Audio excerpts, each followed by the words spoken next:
कि ध्यान के वक्त और अन्यथा भी कभी कभी आंख बंद करने पर बैंगनी रंग मुझे दिखाई देता है। यह क्या है? हमारे 7 चक्र हैं, प्रत्येक चक्र का अपना एक विशेष रंग है। तो हमारी जीवन ऊर्जा जहां होगी वैसा रंग हमें नजर आता है। आपने प्रिज्म देखा ना, कांच का त्रिकोण शेप का रहता है, उसमें से जब प्रकाश की किरण गुजरती है तो वह सफेद किरण 7 रंगों में बढ़ जाती है, इंद्रधनुष पैदा हो जाता है। अगर आपने कभी नहीं देखा है तो कभी करिएगा, अपने घर में ही किसी बर्तन में एक छोटा सा आईना डुबा दीजिए, या कभी पुरानी सीडी उसका चमकीला हिस्सा ऊपर रखते हुए ऐसे समय करीब 10 बजे जब सूरज तिरछा है या शाम को 4 बजे, तो सूरज की दिशा में वह चमकीला सरफेस रहे और इस ढंग से कि उसकी रिफ्लेक्टेड लाइट कहीं दीवार पर पड़े। आप पाएंगे वहां पर 7 रंग दिखाई दे रहे हैं।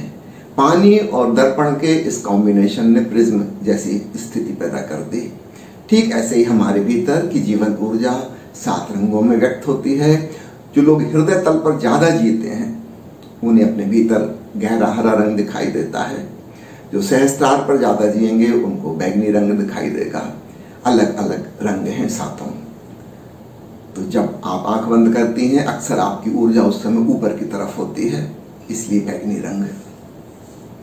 श्री मोहन कायत जी पूछते हैं कि आपने बताया कि ध्यान साधना में सुखासन में बैठिए ताकि शरीर का विस्मरण हो सके।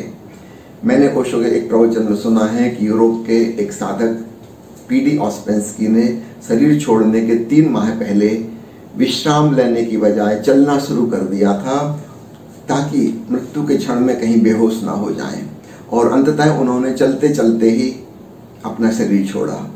तो इन दोनों बातों में विरोधाभास प्रतीत हो रहा है, इस दुविधा को स्पष्ट करें। अलग अलग प्रकार के साधना पद्धतियां हैं। पीडी ऑस्पेंस्की जॉर्ज गुरजीएफ के शिष्य थे, संकल्प के साधक। मैं जो आपको सिखा रहा हूं वह समर्पण की साधना है।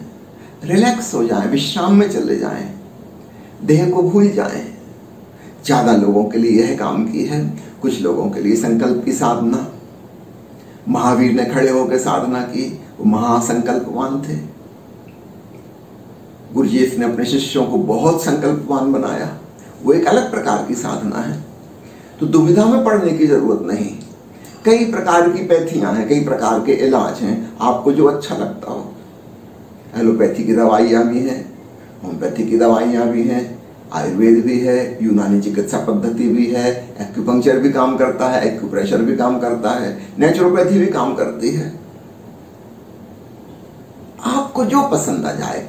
अब ये मत कहिए कि इसमें तो कंट्राडिक्शन है, बड़ा विरोधाभास है कि एपिकैकुआना नाम की दवाई होम्योपैथी में दी जाती है नौशिया वॉमिटिंग रोकने के लिए, और एलोपैथी में दी जाती है वॉमिटिंग इंड्यूस करने के लिए, उल्टी कराने के लिए। आपको दोनों में बड़ा विरोध हो गया।